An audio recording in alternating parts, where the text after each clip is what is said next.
Cryptocurrency space. I'm your host, Piter, joined as always by right now a tired Ozzy. How you doing, Ozzy?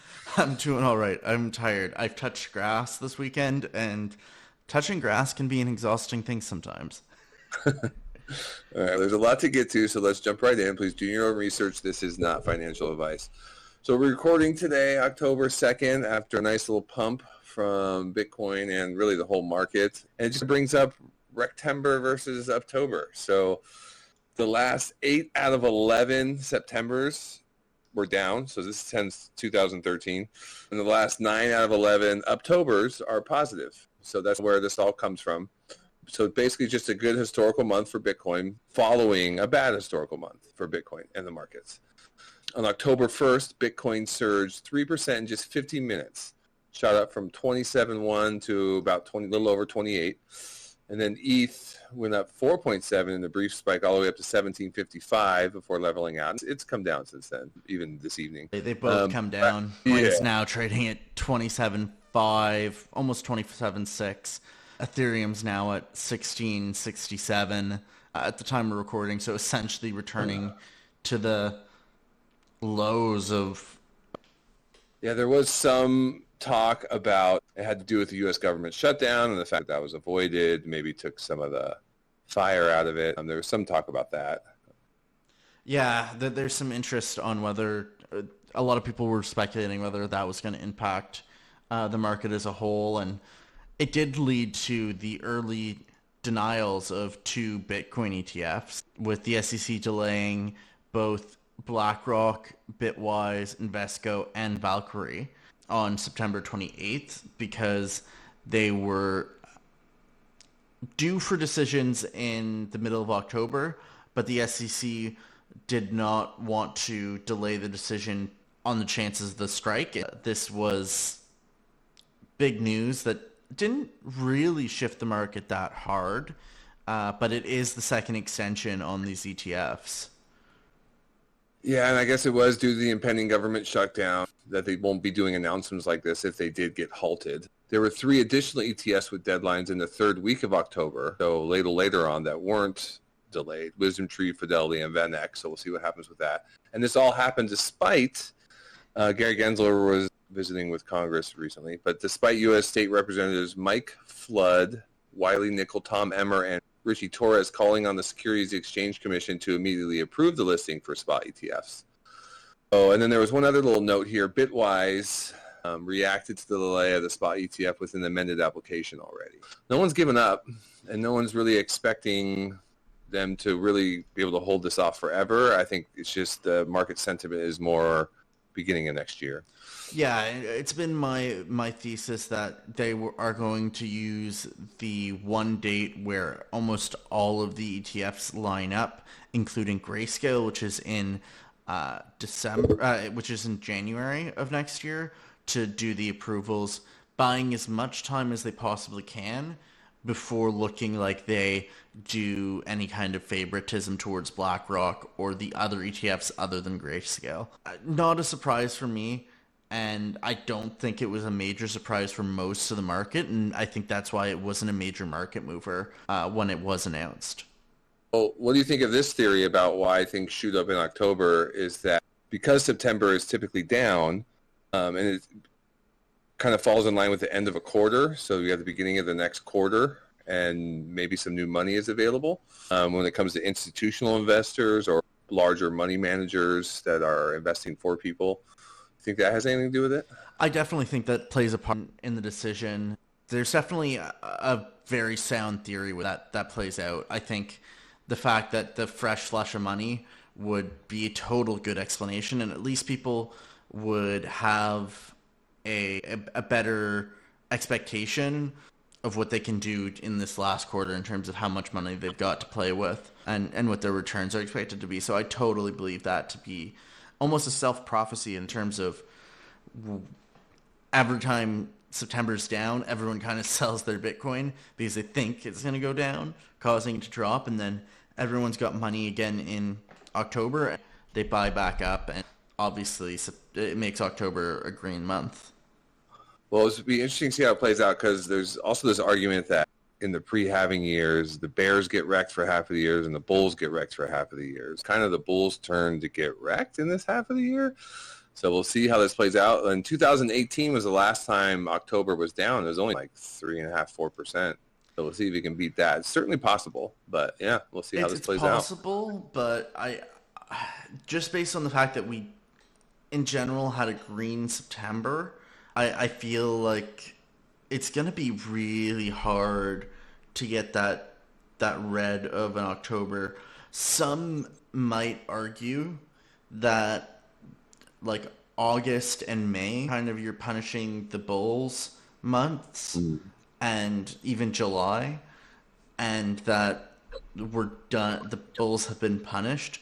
Although I don't necessarily think I might agree with that. I might say look at some of the November data. If you look at the last 5 Novembers, 4 out of the 5 have been red, and most of them in the double digits red. So that could be a very interesting thing. Although the months that are green, the Novembers that are green, are the Novembers of the bull market.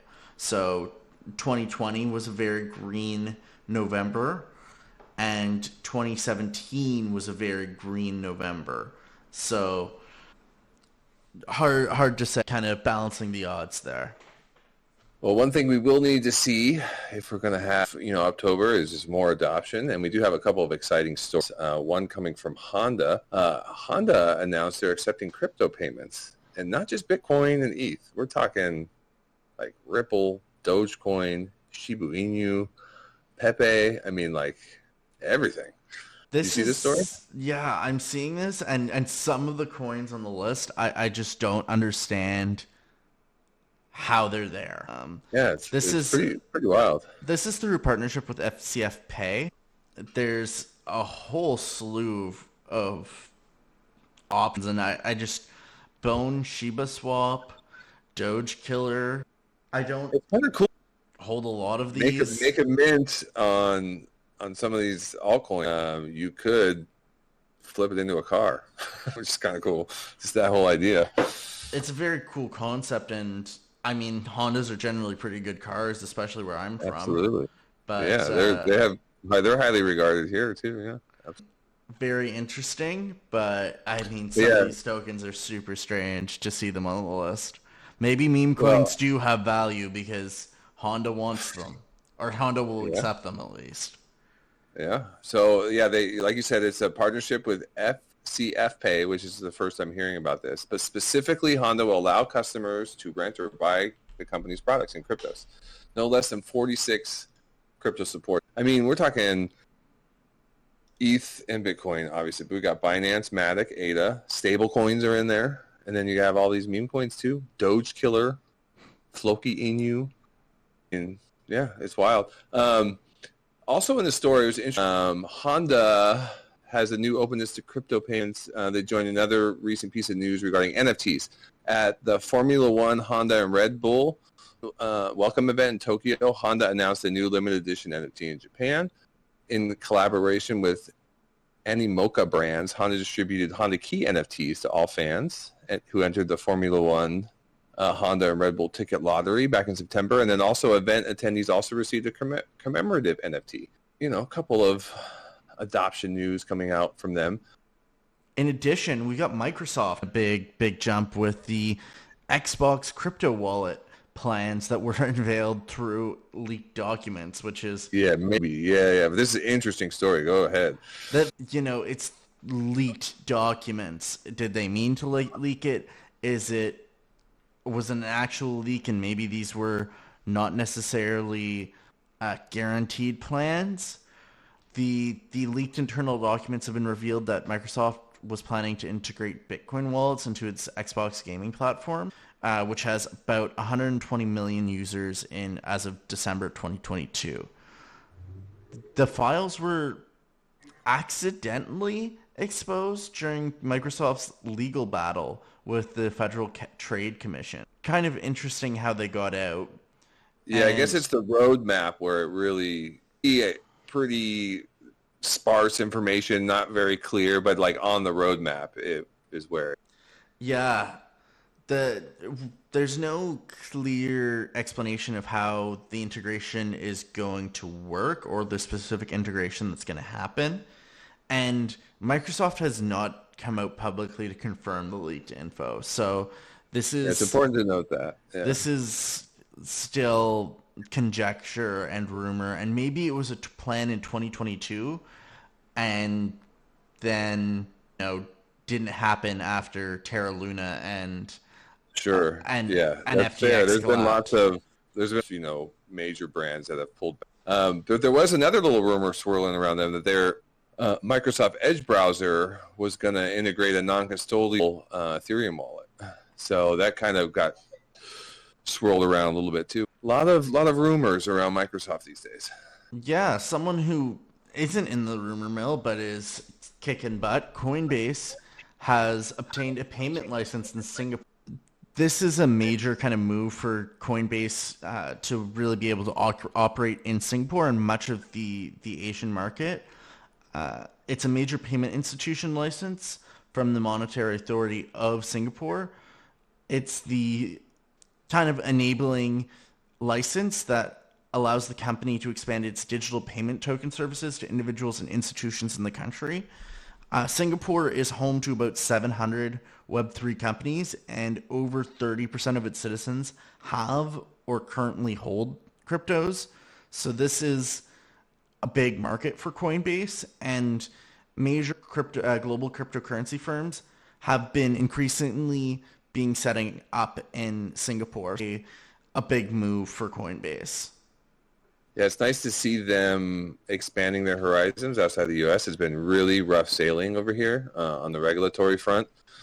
It may clear up, but it kind of seemed like it forced them to really diversify just in the sake of survival. So it's nice to see them get a big win like this in Singapore. Yeah, absolutely. And it's not just been a rough ride for Coinbase. It's been a rough ride for all of the crypto content creators out there. So if you love our content, please give us a like and a subscribe and even a comment if you feel so inclined. It really helps the algorithm and helps more people find our videos. So thanks for watching. Make fun of the memes that I come up with every week. Yeah, Peter works really hard on those for you. So I've been playing around with someone to make fun of me for my awful memes. But anyway, this is an exciting story. I got pretty jacked up when I saw this. Fort Worth becomes what is possibly, unless someone's doing it secretly, the first city to mine Bitcoin. Fort Worth, Texas says it's going to start Bitcoin mining on Tuesday. So when this show is released, and becoming the first known city to do so. The Texas Blockchain Council donated 3 miners to the city, and the city accepted in order to start the mining pilot program. The miners will be run in City Hall for 6 months, and then the program evaluated. They're older miners, are like S9 miners. I'm not a total geek on that kind of stuff, but they're a little bit older. Texas does have, pretty cheap energy. Cheap energy, but it's not expected to be like crazy profitable, but it's still fascinating story. I'd love to see this. I met with some of the guys at the Texas Blockchain Council at Permissionless in Austin, and it's super interesting. They're really and what they're trying to do is they're gaining some traction. So this is super interesting for Fort Worth. I know that they're also hosting a potential mini summit there as well. So that's super cool. And the fact that they're testing out mining is also very. I mean, this is a institution, governmental, mining, Bitcoin mining theory kind of coming into flourishing. So really interesting to watch and see if this really starts to spread. This starts to catch fire. And is all the benefits from Bitcoin mining. So we had a report coming from mining company, Marathon Digital Holdings. Bitcoin Magazine Pro, they put together a little, and their argument was basically saying landfills are significant contributors to global methane emissions, which is a significant greenhouse gas. and that venting and flaring are inefficient and environmentally damaging, and that's what is used right now to get rid of them, besides just letting but Bitcoin mining offers a market-based approach to reducing methane emissions from landfills by converting otherwise wasted potential energy into value. I mean, it makes kind of, on the surface, basic sense.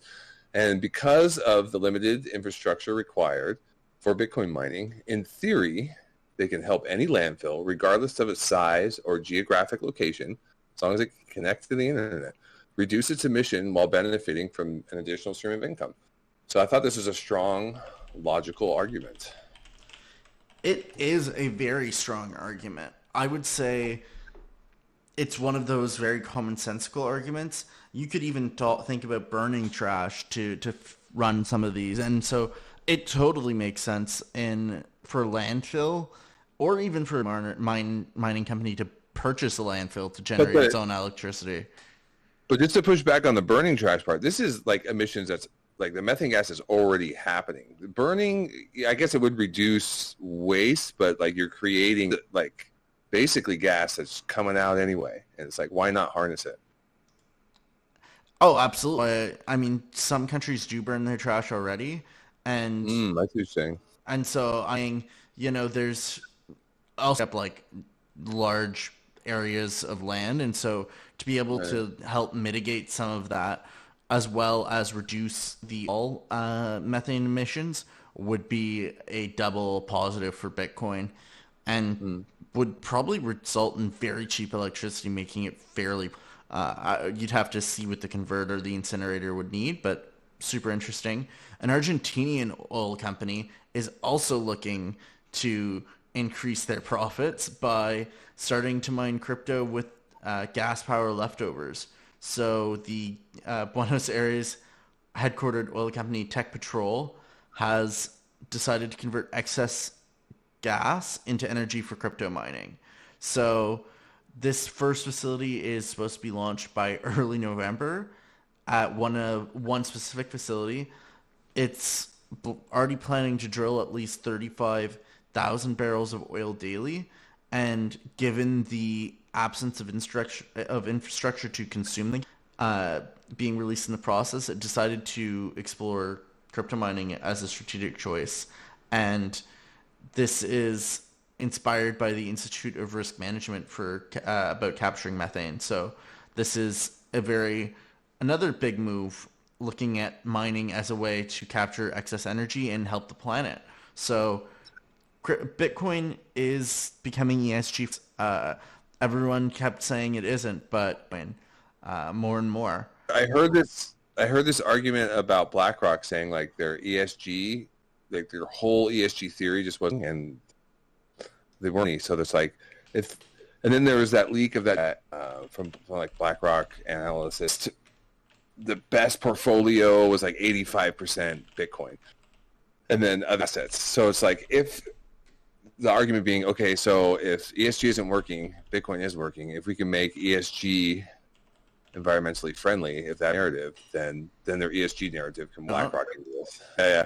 But so I thought you would find interesting, just based on the conversations we've had about not being able to stake Bitcoin and not being able to do anything with Bitcoin, and why you were kind of more into alts, you kind of talk, on the side. I'm kind of more of the maxi, you're more into the altcoins and stuff like that. But it's from Cosmoverse. So today there was the yearly so one of the stories that came out was this company called So in Istanbul, Turkey, there was a big convention for Cosmoverse. Babylon, a cryptographic security blockchain, unveiled its minimally viable product, the MVP, for a revolutionary Bitcoin staking protocol. Now, the details I don't understand 100%, but I thought you'd find the story interesting. It aims to solve the problem of idle Bitcoins by harnessing their power to strengthen emerging proof-of-stake. The concept argues that the reliance of traditional proof-of-stake chains on their native asset to protect the blockchain can limit the growth and security of these emerging chains. Like they need stronger assets.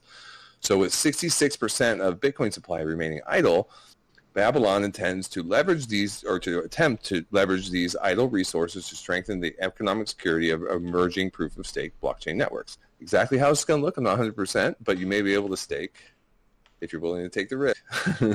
That's There's a lot the of maxis. question. There's a lot of maxis who, but there are people who hold Bitcoin and also a lot of altcoins that might.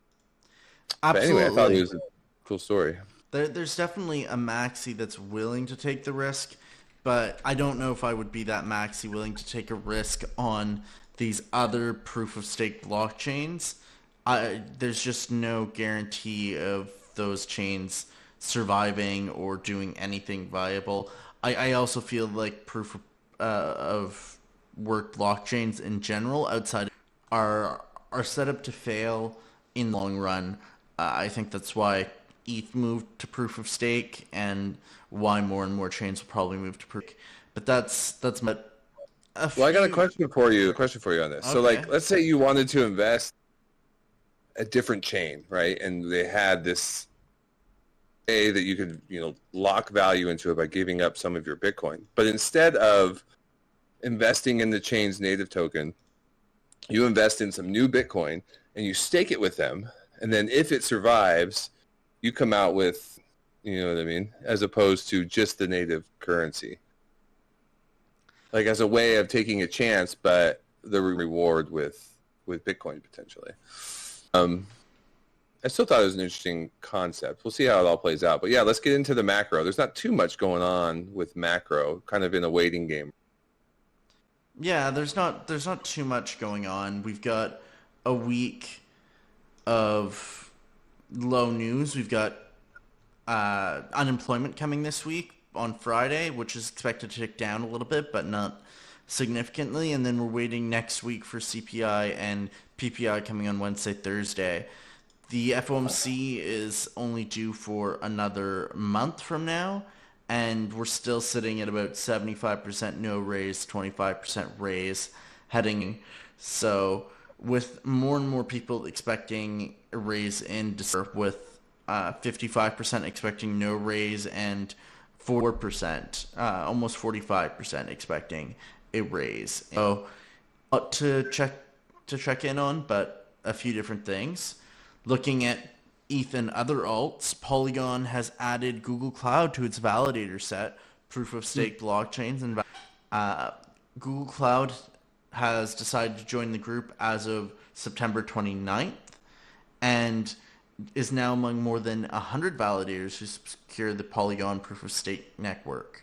They staked about $5,500 worth of Matic at the time of publishing and had earned about 15. Nothing crazy, but it is a greater partnership for Matic, and it's also extend Google Cloud's validation partnerships with chains that include Solana, Voltage, Ronin Network, Tezelo. So I feel like Google's doing this just to learn. It's not a ton of money. Like you said, it's a recognizable name for Polygon, so it's good news for Polygon. But it's one of the validators with the lowest amount of Matic staked. But they've also done this with, I don't know how much they've done with all these other networks, but it just seems like they're trying to learn. Yeah. Feels like a little bit to me. Yeah. Just make sure they're positioned to do what they need to do when they need to do it. Yeah, exactly. It's really $5,500 is such a low risk play. Yeah, it's just like a learning experiment for them. It's just like, oh, let's dabble. Let's wade out into the water a little bit. Let's partner, but they're not putting much risk on the line. And in the end, this could end up paying off because they own $5,500 worth of Matic, and maybe at the end of the bull run, it's worth $50,000. And yeah, it probably wouldn't be that difficult for them to up their allocation. Yeah, exactly. Well, I'm just even thinking price appreciation. It could be worth, just by holding it, not even from staked rewards, they could 20x their money. So that's not crazy. PayPal, who's been really dabbling into the crypto waters, has applied for a new patent for purchasing and trading fees. This patent application is for buying and trading NFTs as the basis for the creation of its own blockchain ecosystem. It appears to be ready to enter the market with using creating a service that allows users to buy and sell NFTs. It allows for trading on the Ethereum blockchain and refers to it specifically several. But there's also trading outside the blockchain that is considered. So super interesting. And talks about, custodied wallets through PayPal rather exchanges. This is also at the same time that PYUSD, their stablecoin, has gotten listed on Coinbase, Crypto.com, and BitGet. PayPal is definitely jumping in the water, but is this substantial? Do we think they'll get the patent? What do you think? Yeah, I don't know. I mean, I think it's interesting. It seems like there needs to be some level of improvement with the user experience. A lot of people, it's very, very complicated right now to get involved with all these blockchains. It's very uncomfortable. So there are companies out there like PayPal to kind of streamline this user experience. I mean, it makes sense. I mean, someone's got to do it. So we'll see if they're the first. Yeah, I don't know. I feel like trying to patent the process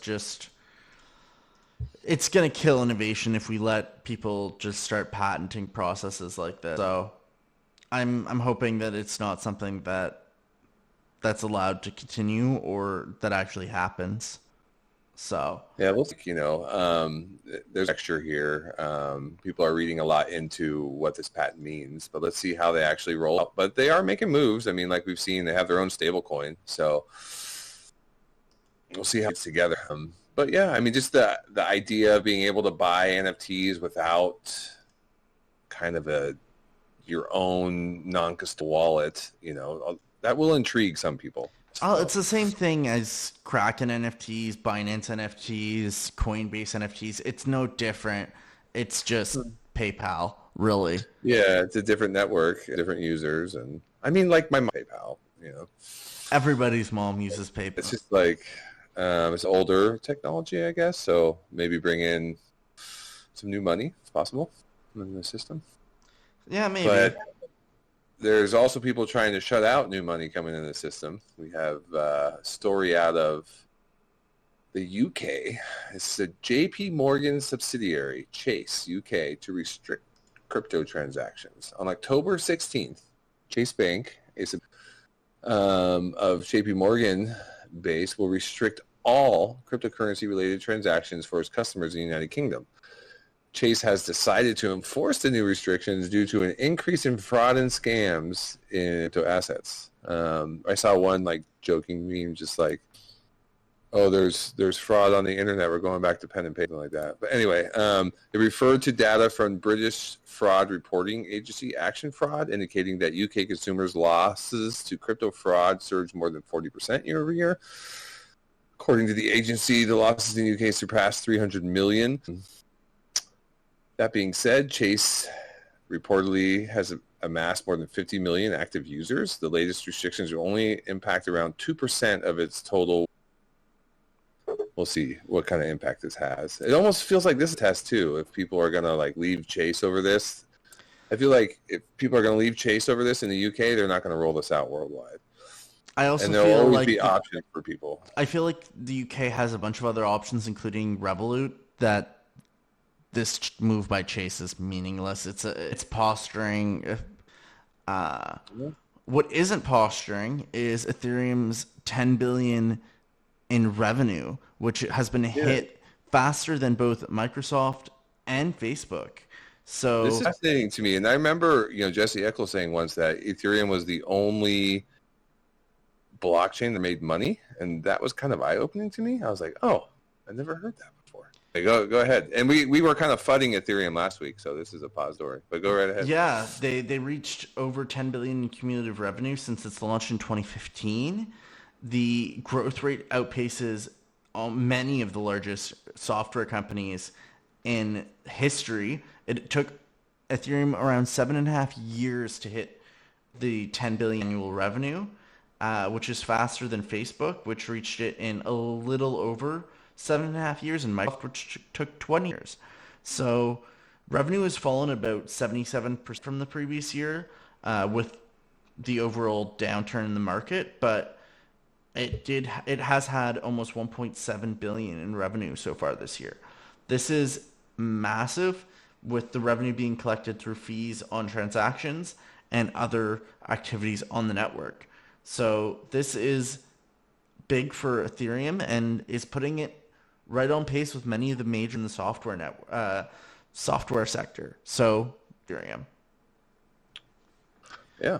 Congratulations, Ethereum, and keep up the good work. We'll see if they can keep it up. Go out there and buy NFTs. They've got the Hockney testing now, so they were originally facing delays, and they've just gotten it back up and running in the last couple of days. This is major, so good on them.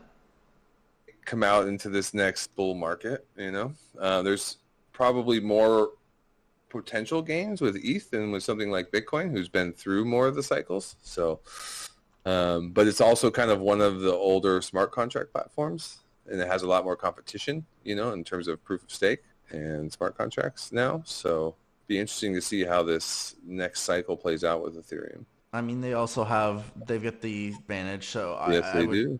I would say my bets are still with Ethereum moving forward, and I am not worried about them surviving or taking into the next bull run. Besides Bitcoin, I have heard Ethereum referred to as really the only other blue chip, like the only blue chip altcoin. And I think that's a fair argument. Like, absolutely. It's the best of the alts, by. I would say I'd feel comfortable parking money in Ethereum for 10 years and walking away. Just like I would be with Bitcoin. Other than that, I wouldn't really doubt it for most alts. If I were doing it with alts, it's a cycle, not a long right now. I give you $10,000. You have to put a percentage into Bitcoin, a percentage into ETH right now, and then you can walk away in 10 years. What's your percentage? 50-50. 50-50? Nice. Yeah, absolutely. With that amount of money, 50 cents. So we want to thank everybody for listening to Decentralized News, and we post to YouTube first, so please consider subscribing to catch our videos as soon as they drop. Our goal is to provide unfiltered content that helps them grow. So please remember, this is not financial advice, and we are not financial advisors. This show was presented for educational and entertainment purposes only. Please do your own research before making any investment decisions, and please let us know in the comments and anything you thought about the show, about the content, or about what's going on in the space to help grow that conversation. Stay tuned for the next episode. Bye. Yeah, thanks for your support, everybody. Look